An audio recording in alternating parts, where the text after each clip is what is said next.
Elijah Cross knew she wasn't going to scream. People who scream are shocked by pain. She wasn't shocked. She was managing it. She sat on the concrete behind the pharmacy in Georgetown, legs bent wrong, back flat to the wall like she was trying to sink into it. One eye was swelling fast. Blood had dried on her knuckles. Not enough to kill her. Enough to warn her not to move them. She tried to stand when she saw him. Her knees buckled. "Stay," Elijah said. His voice was low, calm, certain. It stopped her more than the pain did. He crouched in front of her, close enough to see the details most people missed. The way she kept her jaw tight. The way her breathing stayed shallow. The way she guarded one side of her ribs without thinking. This wasn't a mugging. Muggings are messy, loud, fast. This was controlled. Elijah didn't ask if she was okay. He didn't ask what happened. He asked the question that changed everything. "Who did this to you?" She shook her head too quickly. "I'm fine," she said. "I fell." The lie came easy. Too easy. Elijah's eyes moved again. Wrist. Shoulder. The spacing of the bruises. Whoever did this knew exactly where to hit and where not to. No broken bones. No visible fractures. Pain, not death. He asked one more question. "Did they take anything?" She hesitated. The pause lasted less than a second. It was enough. Elijah stood up slowly. His knees cracked under the weight of years he had buried on purpose. He reached down and lifted her with a grip that knew exactly where not to touch.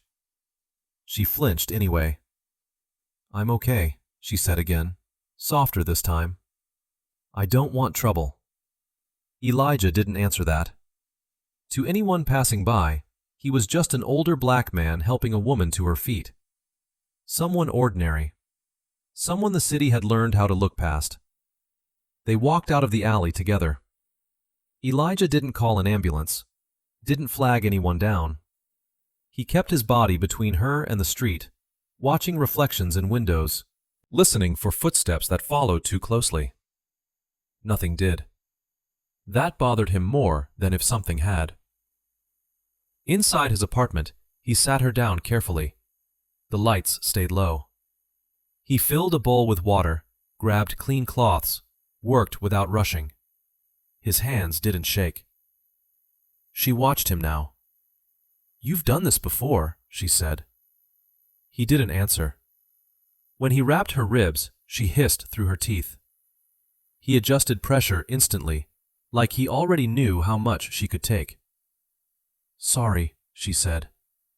That word hit harder than the bruises. Elijah stepped back, gave her space, gave her water, gave her pain meds without explaining them. She fell asleep on the couch, exhaustion taking her before questions could form. Elijah sat in the chair by the window. He didn't turn on the TV, didn't pace, didn't pray. He watched the city.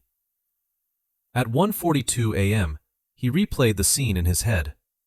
The alley, the timing, the restraint, the questions they must have asked her, because they hadn't taken her phone, hadn't taken her bag, hadn't taken her money. They had taken time. That meant they were looking for something. At 2:05 a.m., Elijah opened a notebook he hadn't used in years. No names on the cover, no labels. Just pages filled with systems, patterns, and habits. He didn't start with who, he started with how. By 2:30, he knew the kind of men who did this. By 2:50, he knew the kind of companies that hired them. By 3:10, he knew this wasn't local. This was connected. Elijah remembered the order he refused years ago. The room, the voices, the calm way they explained why witnesses were complications. He remembered walking out. He had told himself it was over. At 3:22 a.m., he made his first call. It didn't ring. It didn't go to voicemail. It went dead. At 3:47, he sent a message instead. Short, direct, no emotion. 3 minutes later, the message was read. No reply. By 4:15, something shifted. A server went offline. A vehicle stopped reporting. A routine delivery missed its window. Small things, quiet things, the kind of things that made professionals nervous. Elijah stood and looked at Ariel sleeping on his couch. Her face was tense, even in rest, like her body hadn't accepted safety yet. They shouldn't have touched you, he said quietly. Not as comfort, as fact. Outside, the city kept moving. People slept. Cars passed. Nothing looked wrong. But by the time the sky began to lighten, men who had never been afraid before were staring at their phones, waiting for them to ring, and wondering why they didn't. Elijah picked up his jacket. He wasn't calling the police. That decision had already been made. And somewhere in the city, someone else realized it too. Elijah Cross didn't sleep. He sat in the chair by the window until the sky began to lose its color, watching the city like it might flinch first. Ariel shifted on the couch. Her breath hitched once, then settled again. Pain doesn't leave when you close your eyes. It waits. Elijah knew that. He stood quietly and stepped into the kitchen. No lights. He didn't need them. He knew the room by memory now, knew where the knives were, knew which ones he never used. At 4:58 a.m., his phone vibrated. Not a call. A location ping failed. That told him more than a conversation ever would. He sat back down and opened the notebook again. 1 page, 3 lines. No names yet, just roles. Who asks questions? Who hits? Who reports back? This wasn't street work. Street guys panic. They overdo it. They leave marks that brag. These men hadn't bragged. They had measured. Elijah closed his eyes and let the old switch turn on. It wasn't anger. It was clarity. He remembered the training rooms, the maps on walls, the rules that never made it into manuals. You don't break a system head on. You lean on it. You let it fold itself. At 5:21 a.m., he checked a private forum that looked dead to anyone who didn't know how to read it. Old usernames, old jokes, old warnings hidden in plain sight. One post was gone. That wasn't normal. At 5:39, he sent another message. Different channel, different wording, same weight. This one got a response. Just 2 words. Stand by. Elijah smiled without humor. That meant someone else was awake now. Someone who shouldn't have been. Behind him, Ariel coughed softly. He turned, watched her chest rise and fall. She didn't wake. She had said she didn't want trouble. Trouble had already found her. At 6:02 a.m., a security contractor in Northern Virginia missed a routine check-in. At 6:05, a logistics alert flagged late movement in New Jersey. At 6:11, a burner phone in Houston powered off and stayed off. 3 small breaks. Not enough to panic the whole system. Enough to make smart people uneasy. Elijah didn't touch his phone again. He waited. Waiting is a skill. At 6:47, his phone buzzed once. A name appeared. One he hadn't seen in years. He didn't answer. The phone buzzed again, then stopped. Elijah wrote the name down, underlined it once. Not hard, just enough to remember it mattered. Ariel woke an hour later. She tried to sit up too fast and winced. Her hand went to her ribs without thinking. Elijah was there instantly. Slow, he said. She looked at him now, really looked. Like the fog had lifted enough to let questions in. You didn't call the police, she said. It wasn't a question. No, Elijah said. She swallowed. Why? He thought about lying, about saying it wouldn't help, about saying it would make things worse. Instead, he told the truth. Because this wasn't random. She stared at him. They asked things, she said quietly. Things I didn't understand at the time. What things? What I cleaned. What rooms I went into. What labels I saw. She paused. Who else worked late? Elijah nodded once. She hugged her arms close. I didn't tell them much. They didn't need much, Elijah said. She looked away. Am I in danger? Elijah didn't answer right away. He chose his words carefully.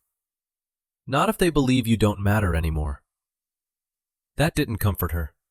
At 8:12 a.m., a man in New York canceled a meeting he'd never canceled before. At 8:30, a private courier in Tampa didn't show up for work. At 8:44, a supervisor in Maryland started deleting emails he should have archived. The system was starting to feel watched. Elijah helped Ariel stand, made her eat, made her drink water. You should leave, she said suddenly. Elijah shook his head. They expect that. So what do we do? Elijah looked at the city again, the traffic, the normal life moving through streets built on quiet deals.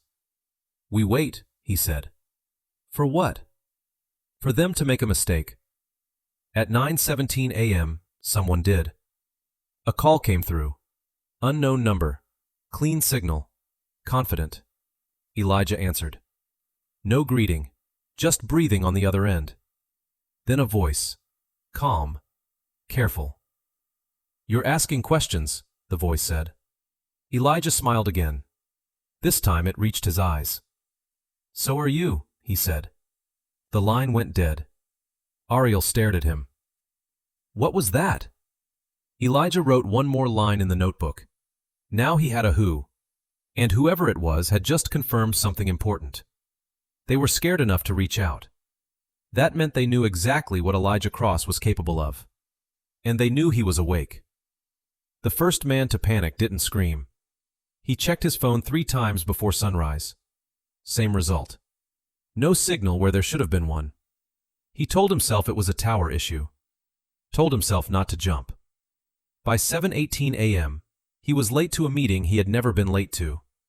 By 7:26, he noticed the lobby camera looping the same 10 seconds. By 7:31, he felt watched. Elijah Cross didn't watch him directly. Elijah never did. He watched the systems around him bend. That told the truth faster than faces. At the kitchen table, Elijah spread the notebook open. 3 columns now. Pressure, movement, reaction. He filled them in with short lines. No names yet. Names came last. Ariel sat on the couch, wrapped in a blanket she didn't remember owning. She watched him write without asking. Pain kept her quiet. Fear kept her still. At 8:02 a.m., a courier route in New Jersey broke pattern. At 8:11, a payment cleared twice in San Mateo and flagged itself. At 8:19, a supervisor in Queens turned his phone off for exactly 4 minutes, then turned it back on. 4 minutes was a confession. Elijah circled it. He didn't move fast. He let them move. People reveal themselves when they think speed will save them. At 8:34, a text hit a burner Elijah had seeded years ago. One word. Pause.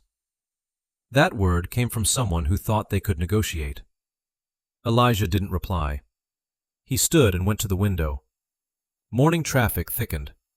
The city acted normal because it didn't know it had been touched yet. Behind him, Ariel shifted. I remember a crate, she said suddenly. Elijah turned. Not the label, she added. The smell. Cold metal. Like hospitals. Like things that shouldn't be out this late. Elijah nodded. He didn't press. Pressing makes memories hide. At 9:06 a.m., a private guard in Northern Virginia missed a badge scan. At 9:12, a delivery in Houston rerouted itself without instruction. At 9:21, a compliance officer in Westchester closed his laptop and walked out mid-call. That one mattered. Elijah wrote a name for the first time. Not a person, a position. Gatekeeper. At 9:44, the man in Queens made his mistake. He called someone he shouldn't have. A number he believed was clean. It wasn't. It rang twice, connected, then cut. The fear arrived late, but it arrived hard. By 10:03, the man was packing. He left his apartment messy. He took the wrong bag. He forgot the spare phone in the bathroom drawer. Elijah let him go. Fear spreads better when it travels. At 10:17, Elijah's phone rang again. Same unknown number. Different voice this time. Older. Steadier. "You're creating noise," the voice said. Elijah didn't answer. "We can make this easier," the voice continued. "For everyone." Elijah waited 3 seconds, enough to tilt the balance. "You already tried easy," he said. "It didn't work." Silence. Then, "What do you want?" Elijah looked at Ariel. She met his eyes. No tears, just a question she didn't ask. "I want you to stop," Elijah said. A short laugh on the other end. "That's not how this works." "It is now." The call ended. At 10:42, the first real fracture hit. A storage unit in Elizabeth, New Jersey opened when it shouldn't have. Inventory didn't move. Records did. Quietly. Cleanly. Enough to make 3 men realize they were exposed. Phones lit up across New York, California, Texas, and Florida. Messages overlapped. Blame started early. That was good. Elijah closed the notebook. He walked to Ariel and knelt in front of her. He kept his voice level. "They're going to test me," he said. Her throat worked. "How?" "They'll try to scare you." Her eyes flicked to the door. "They won't get close," Elijah said. "But they'll try." She nodded once. She believed him. She didn't know why yet. At 11:28 a.m., a man Elijah had underlined twice sent a message meant for someone else. It arrived on Elijah's phone. Wrong channel. Wrong assumption. Elijah read it once. Deleted it. Wrote one final word in the notebook. Green light. By noon, the city's quiet deals felt loud. People canceled meetings, changed routes, asked questions they weren't supposed to ask. By afternoon, someone would make a move. Not because they were brave, because fear had turned into desperation. Elijah picked up his jacket. "This is where it gets messy," he said. Ariel watched him. "Are you going to hurt them?" Elijah paused at the door. "No," he said. "They're going to hurt themselves." And somewhere across the city, a man stared at a screen and realized he should never have touched the woman behind the pharmacy. Ariel woke up because the room felt wrong. Not loud, not quiet, alert. Her body hurt the moment she tried to move. Ribs, wrist, jaw. Pain lined up like it had been waiting. She stayed still and listened. Elijah was on the phone. He wasn't arguing. He wasn't threatening. He was asking questions in a calm voice that made answers spill out before people realized they were giving them. "No," he said. "That route doesn't make sense." A pause. "Try again." Another pause. Longer. "Good," Elijah said. "Now don't touch anything else." The call ended. Ariel swallowed and pushed herself up slowly. Her head spun. She waited for it to pass. Elijah turned as soon as she moved. "You shouldn't be up yet," he said. "I need to tell you something," she replied. He didn't rush her. He sat across from her, elbows on his knees, eyes steady. "Start where it feels wrong," he said. She took a breath and let it out slow. "They didn't just hit me," she said. "They asked things. Specific things." "What things?" "Which rooms I cleaned late. Which floors stayed locked after hours. What labels were on the crates." She looked at her hands. "They already knew most of it. They just wanted to see what I knew." Elijah nodded. His face didn't change. His posture did. They mentioned a time window, she continued. Said if I'd been 10 minutes earlier, this would have gone different. That landed. Elijah leaned back slightly. Did they say names? No, but they kept saying the shipment, like it was obvious. It was, Elijah said. She looked up. What does that mean? It means you weren't supposed to notice, he said. And when you did, they couldn't be sure what you remembered. Her voice dropped. They were deciding if I was a problem. Yes. She went quiet again. At 10:14 a.m., Elijah's phone buzzed. One message. No greeting. You don't understand what you're interfering with. Elijah typed back. I understand it very well. He put the phone down. Ariel stared at him. Are they watching us? They're watching everything, Elijah said. They just don't know what matters yet. At 10:37, a car idled too long across the street. At 10:42, it left. At 10:55, a drone request in Fairfax County was denied for airspace conflict. That denial wasn't random. Elijah stood and locked the door. You need to tell me everything you remember, he said. She nodded. She talked for 20 minutes. About the smell in the corridor. The cold that felt wrong. The way the crate seals were new, but the paperwork looked old. About a man in a suit who didn't wear a badge, but walked like he owned the place. Elijah didn't interrupt. When she finished, he wrote 3 more words in the notebook. False transfer window. That was the missing piece.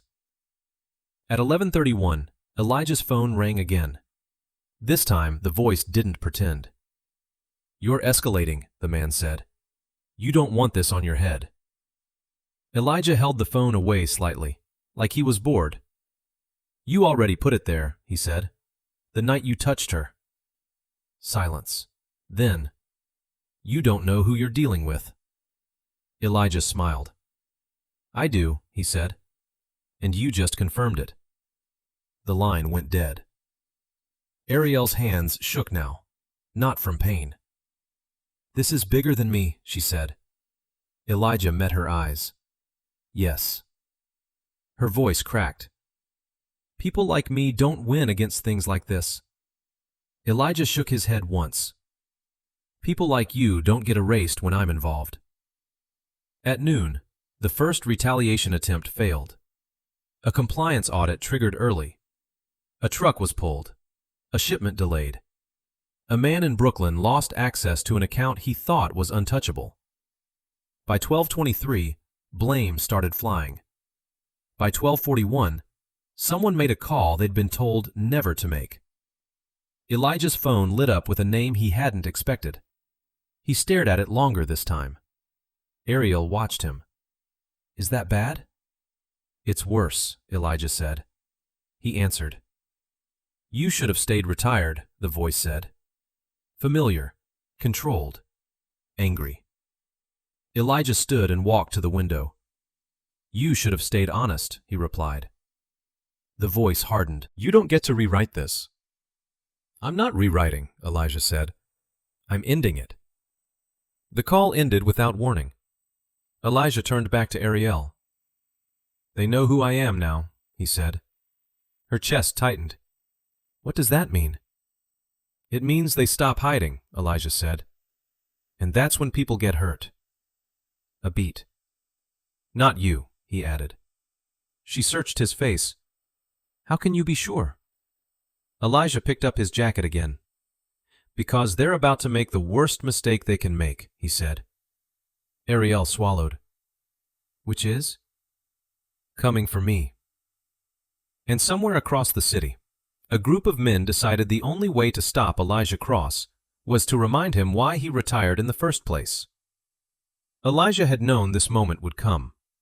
The second they stopped circling and decided to look straight at him, the past stopped being quiet. He didn't sit down after the call ended. He stayed by the window, eyes fixed on the street like he was measuring it. Distance, angles, time. Ariel watched him from the couch. She could feel the shift. The air wasn't tense. It was focused. "They know you," she said. "Yes," Elijah replied. "From before?" "Yes." She hesitated. "From the military?"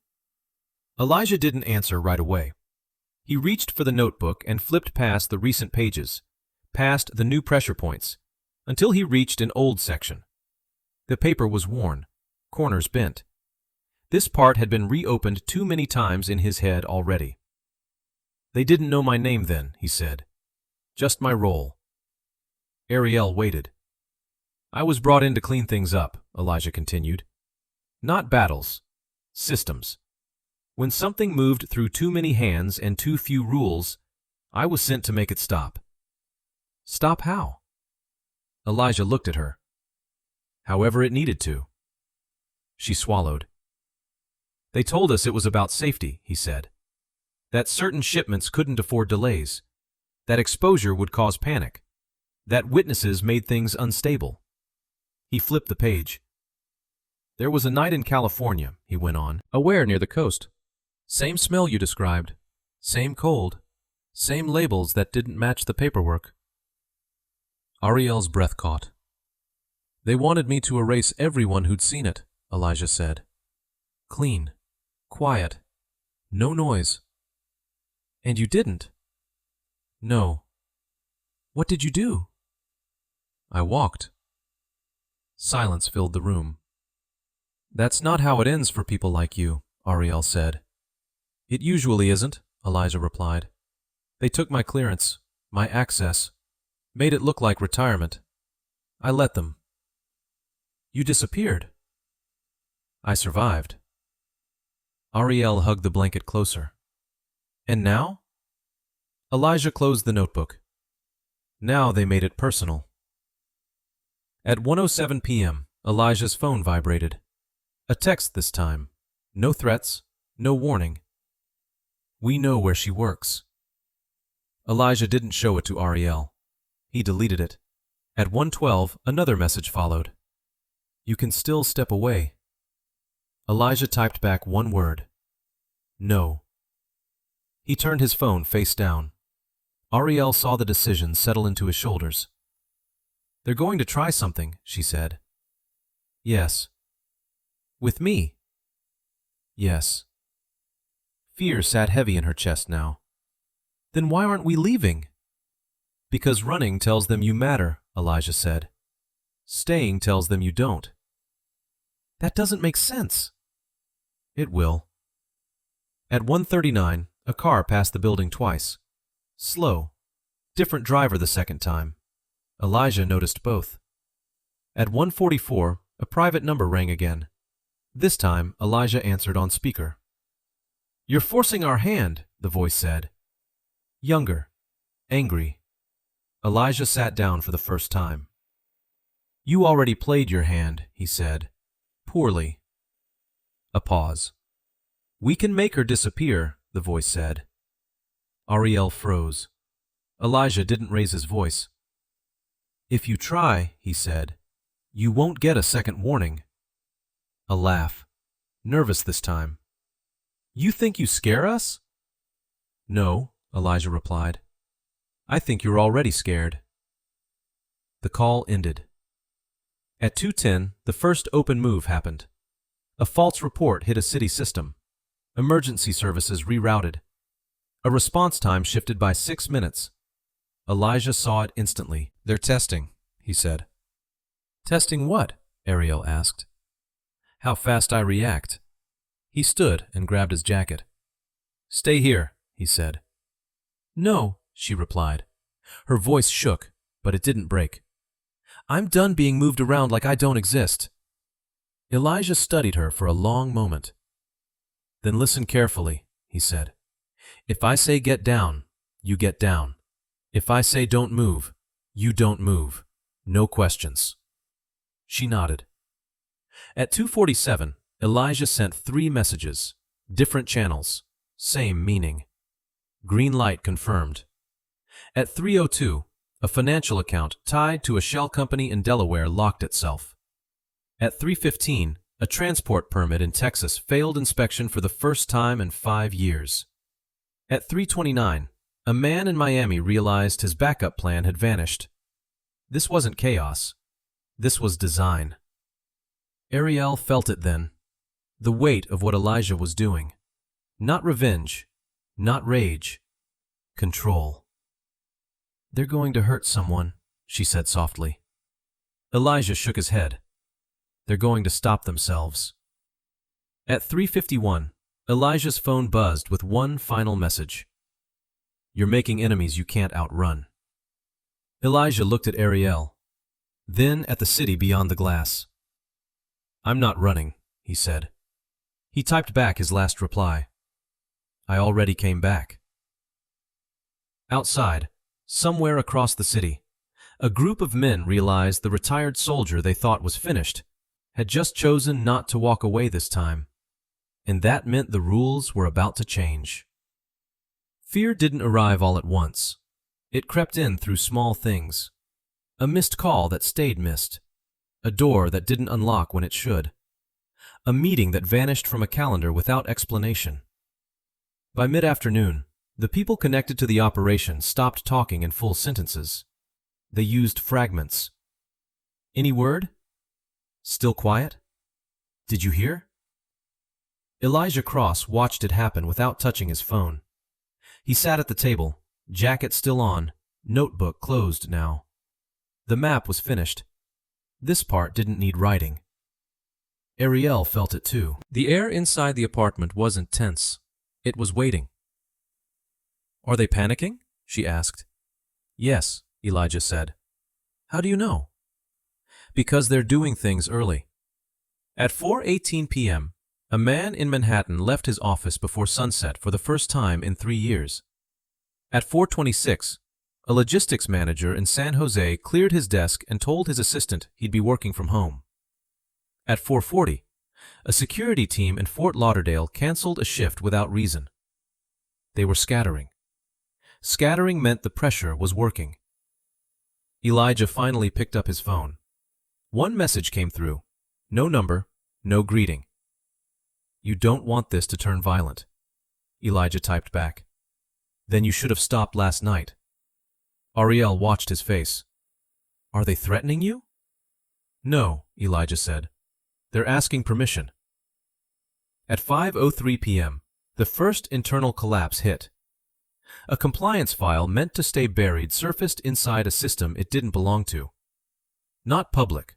Worse. Internal. Shared. Forwarded.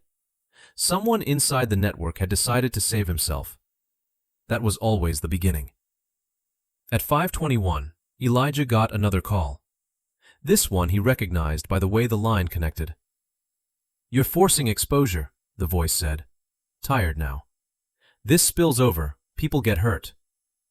Elijah leaned back in his chair.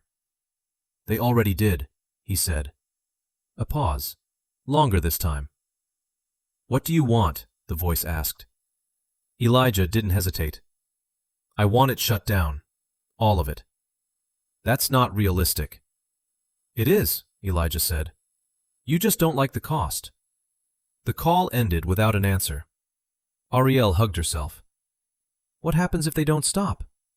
Elijah looked at her. His eyes were steady. "Then they break," he said. At 6:12 p.m., someone tried to move against her. Not directly.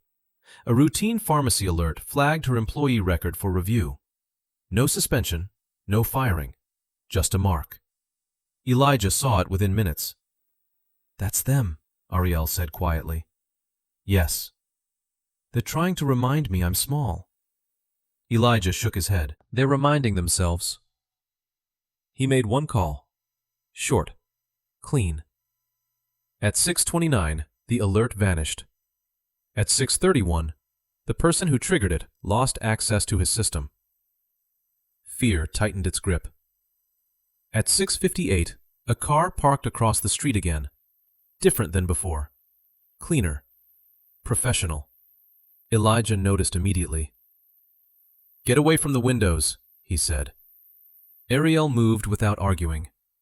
The car stayed for 4 minutes, then left. That was worse than if it had stayed. "They're deciding," Ariel whispered. "Yes," Elijah said. "Whether to double down or disappear." At 7:14 p.m., someone doubled down. A private message came through a channel Elijah hadn't used in years. "Last chance. Walk away." Elijah typed back, "You should have walked away from her." Seconds later, the channel went dark. At 7:42, everything accelerated. A warehouse in Newark locked its doors mid-shift. A shipment in Dallas was rerouted without approval. A security contractor in Los Angeles didn't show up for work and didn't answer his phone. The network wasn't just scared now, it was eating itself. Ariel sat on the couch, hands clenched.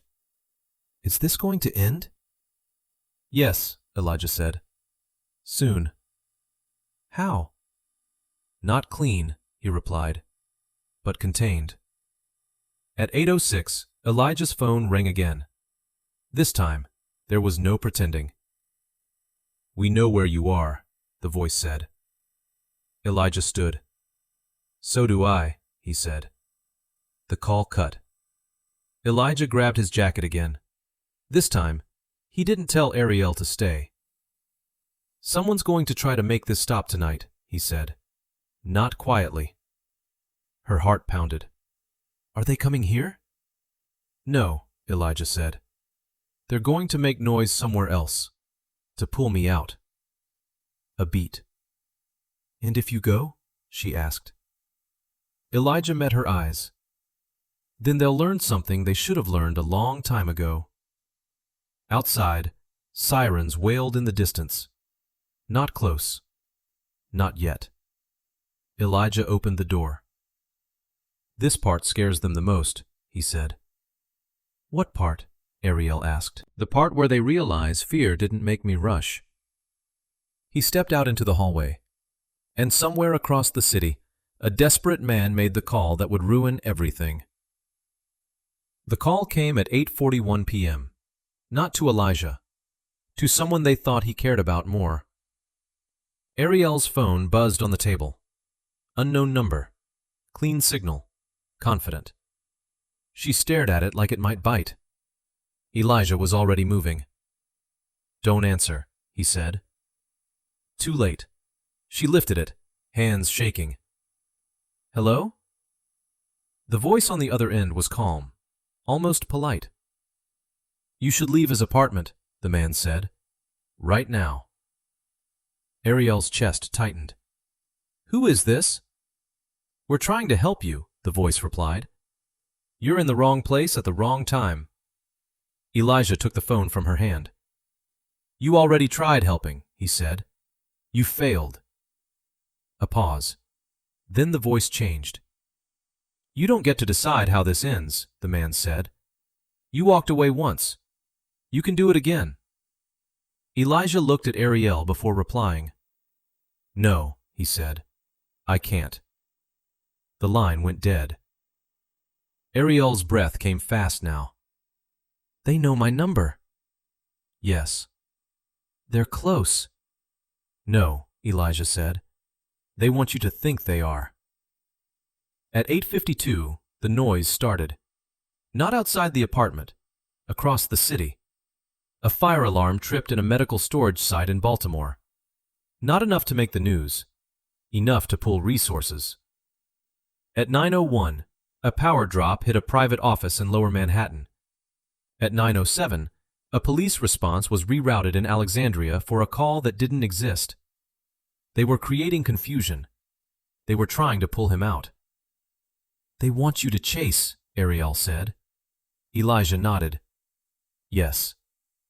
"And you won't?" "No."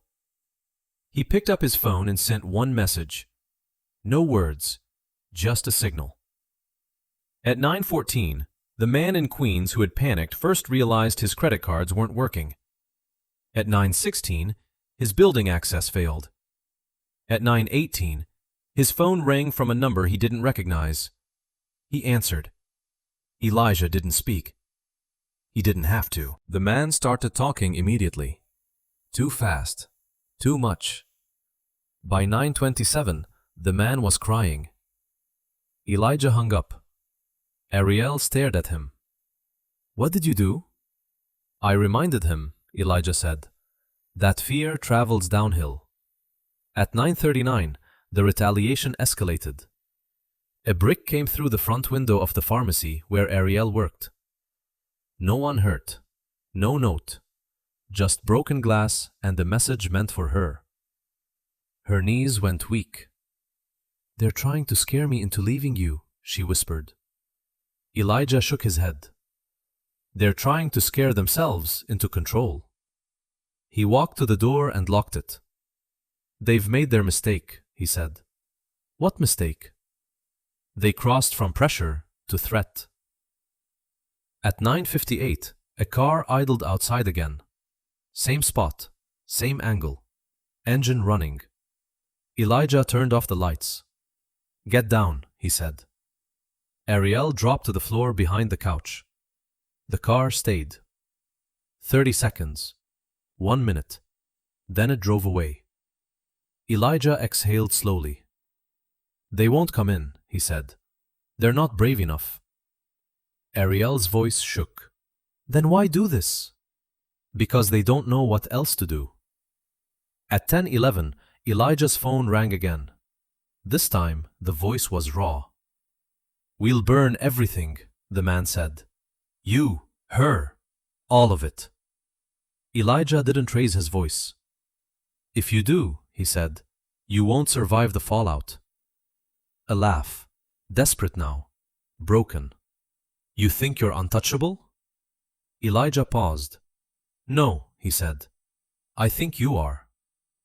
The call ended. At 10:24, the first irreversible move happened. A server dump leaked inside the network. Not public. Worse. Names, dates, routes. Everyone saw it at once. There was no denying it now. People started turning. By 10:38, a man in Brooklyn was on his way to a lawyer. By 10:41, a supervisor in San Diego stopped answering calls. By 10:46, someone tried to erase a record and failed. The system was collapsing in real time. Ariel felt tears slide down her face. This is because of me. Elijah crouched in front of her again. Same way he had in the alley. This is because they thought you didn't matter, he said. Outside, sirens rose closer now. Not for them. For something else breaking. Elijah stood. This ends tonight, he said. How? Ariel asked. Elijah picked up his jacket one last time. They're going to come clean, he said. Or they're going to disappear. And you? Elijah opened the door. I'm going to make sure they don't get to choose which.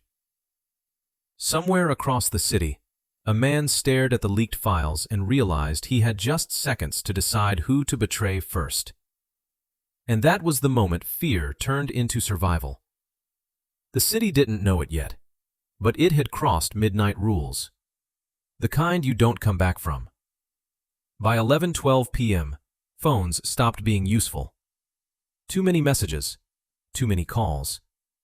Too many people saying the same thing in different words. It's out. They know. Delete everything. Elijah Cross stood in the stairwell of a parking structure 2 blocks from his apartment, listening to the echo of hurried footsteps above him. He hadn't followed the noise. He had predicted it. People always move toward what they think will save them. Ariel waited inside the apartment, lights off, phone face down, breathing slow like he taught her an hour earlier. She didn't know where Elijah was. She didn't need to. She knew when he was close. She could feel it in the quiet. At 11:19, a man in Lower Manhattan tried to cross a bridge and found the lane closed. At 11:22, a private flight request in Westchester was denied without explanation. At 11:25, a storage locker in Newark failed to open for the 3rd time. The exits were closing. Elijah checked his watch. He was early. That mattered. He stepped out of the stairwell and walked into the open level. A black SUV idled near the pay station. Windows tinted. Engine running. Someone inside pretending not to watch. Elijah didn't slow down. He walked past the SUV, close enough for the driver to see his face clearly. The engine cut. That was the confirmation. At 11:31, Elijah's phone rang. Not private this time. A name showed. One he hadn't written yet. He answered. "We need to talk," the man said. No anger left, just urgency. "You had all day," Elijah replied. "We can fix this," the man said. "The files, the routes, the whole thing. We shut it down quietly." Elijah stopped walking. "You don't shut things down quietly after you touch the wrong person," he said. A pause. Then, softer. "What do you want?" Elijah didn't hesitate. "I want you to confess," he said. "To your own people." "That's suicide." "No," Elijah replied. "Running is." The line went dead. At 11:44, the first confession happened. Not public, internal. A message dropped into the shared channel no one ever used unless they had no choice. Names, dates, orders. Panic exploded. At 11:51, a second message followed. Shorter, meaner, blame heavy. By midnight, the network wasn't a network anymore. It was a group of men trying to decide who would be last standing. Ariel's phone buzzed once. A message from her pharmacy manager. "Stay home tomorrow. We'll talk later." She closed her eyes. Relief and fear mixed together until she couldn't tell them apart.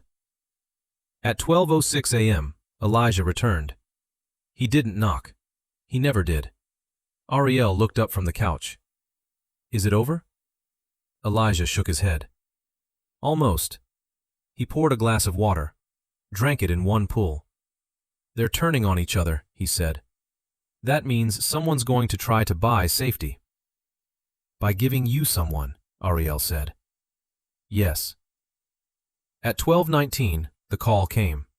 This time, the voice was shaking. "I can give you the one who ordered it," the man said. "The beating, the questions, all of it." Elijah leaned against the counter. "Where?" he asked. A location came through. "Not far. Too convenient." Elijah smiled. "That's not him," he said. Silence. "You're lying," the voice said. "No," Elijah replied. "You're late." The man hung up. At 12:37, the real move happened. A convoy left a warehouse in Brooklyn without lights. No sirens, no rush, just speed. Elijah watched the map on his phone shift. "There," he said. Ariel's heart raced. "What happens now?" Elijah grabbed his jacket. "Now," he said, "they find out what dawn looks like when there's nowhere left to hide." At 12:58, a man who had never been afraid of consequences sat alone in an office and stared at the door. He had money, lawyers, security. None of it mattered anymore. At 1:11 a.m., the convoy stopped. At 1:14, phones went silent. At 1:19, the last message came through the network. "It's done." Elijah didn't reply. He sat down across from Ariel. "They're finished," he said. She searched his face. "What about you?" Elijah looked toward the window, where the city lights still burned like nothing had changed. "I was already finished," he said. They just reminded everyone why. Outside, the night held its breath, because dawn was coming. And by the time the city woke up, every man connected to what happened behind that pharmacy would understand the same thing. Fear hadn't saved them. It had only delayed the end. The man who ordered it didn't sleep. He sat alone in an office that cost more per month than most people made in a year, staring at a city that no longer felt loyal. The lights outside his window looked the same. That was the problem. Systems like his only work when the world looks normal. At 2:07 a.m., his secure line rang. He answered on the first vibration. "They're gone," the voice said. "All of them." The man closed his eyes. "Elijah Cross?" "Yes." Silence stretched. "He wants me," the man said. "Yes." The call ended. Across town, Elijah stood in the dark kitchen, hands flat on the counter, listening to Ariel breathe. She hadn't slept again. Neither had he. The night had thinned, stretched tight by fear, and was finally ready to tear. "They're done running," Elijah said. Ariel looked up. "So what happens now?" "Now they tell the truth," Elijah replied. At 2:26, Elijah's phone lit up with a message that wasn't encrypted. That mattered. "I'll talk." Elijah typed back an address. No threats, no promises, just a place. At 2:59 a.m., a black sedan pulled into a private parking garage beneath a building that didn't list its tenants. No cameras in the corners that mattered. No security that would ask questions later. The man stepped out alone. He looked smaller than his reputation. That always surprised people. Elijah was already there. They stood 10 feet apart, the air between them heavy with everything unsaid. "You ruined everything," the man said. Elijah shook his head once. "You did, when you touched her." The man swallowed. "You don't understand what I was protecting." "I do," Elijah replied. "You weren't protecting people. You were protecting silence." The man laughed weakly. "You think this ends with me? There are layers you'll never see." Elijah stepped closer. "That's the mistake you keep making," he said. "I've already seen them." The man's voice dropped. "What do you want?" Elijah didn't raise his voice. "I want you to admit what you ordered. To your partners, to your insurers, to your lawyers." "They'll destroy me." "Yes." The man's shoulders sagged. "And her?" Elijah's eyes hardened. "You will never say her name again." Silence. At 3:17 a.m., the man nodded. "Fine," he said. "I'll do it." Elijah didn't celebrate. He didn't smile. He simply turned and walked away. By 3:41, the first confession landed where it couldn't be erased. By 3:58, 3 more followed. Not because they were brave, because they wanted to live. At 4:12, Ariel's phone buzzed. A message from an unknown sender. "You're safe. This is over." She stared at it, then looked at Elijah when he returned. "Is it?" she asked. Elijah thought for a moment. "For you," he said. "Yes." She nodded, tears finally spilling now that her body believed him. "And you?" she asked. Elijah looked toward the window again. The sky was already changing. "For me," he said, "it ends the way it always does." At 4:48, a resignation hit a board inbox in New York. At 4:53, a legal freeze locked accounts in California.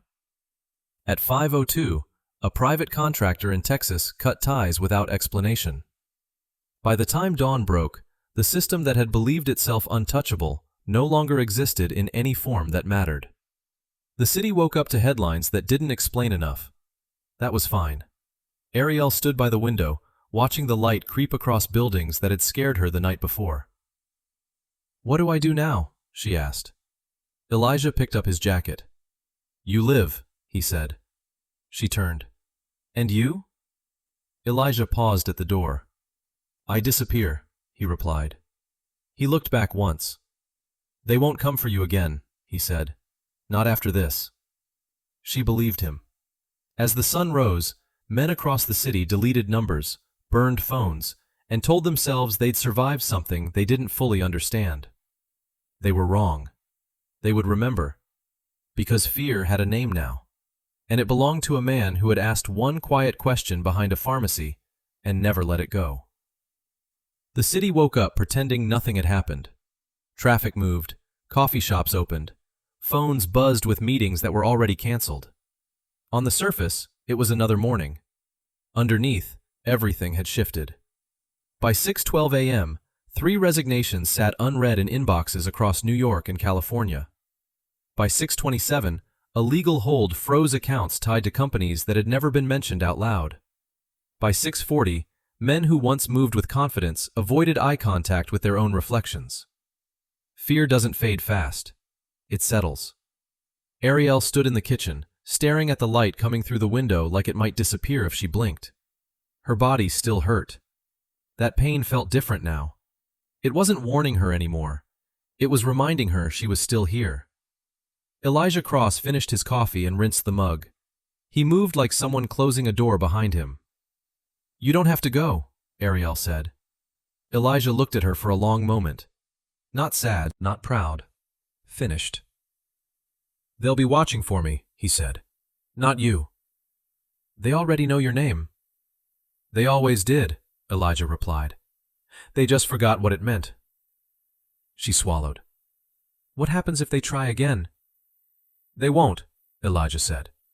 "Because trying again means remembering." That scared them more than losing money ever could. At 7:03 a.m., Elijah erased the notebook. Not burned, not shredded. Page by page, into the sink. Water running, ink bleeding away until it was just pulp. He put on his jacket. Ariel stepped closer. "You saved me." Elijah shook his head once. "You saved yourself.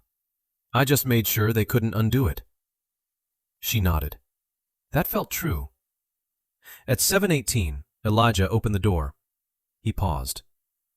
"If anyone ever asks," he said, "you don't know me." She managed a small smile. "I don't think I'll forget." "You should," Elijah replied. "It's safer." He stepped into the hallway and didn't look back. By 8 a.m., a man in Brooklyn boarded a plane and never came back. By 8:14, a contractor in Dallas shut down his business overnight. By 8:29, a lawyer in San Diego stopped returning calls from numbers he once answered immediately. No arrests, no speeches, just absence. Ariel left the apartment an hour later. Slowly, carefully. She walked past the pharmacy with the boarded-up window and didn't stop. She kept moving. At 9:02, her phone buzzed. A message from an unknown number. "You're clear. Live well." She deleted it without replying. That afternoon, she filed paperwork she'd been afraid to file before. She asked questions she'd been taught not to ask.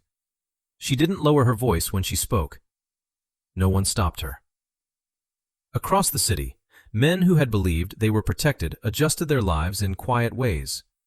New routines, new routes, new rules. They had learned something. Not about violence, about attention. Because what haunted them wasn't what Elijah Cross had done. It was how quietly he had done it. By sunset, the city looked the same as it always had. Lights on, streets full, noise everywhere.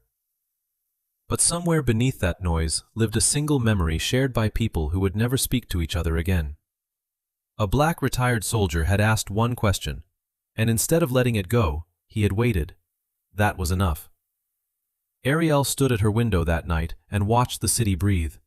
She touched the place on her ribs where the pain had been worst. It didn't own her anymore.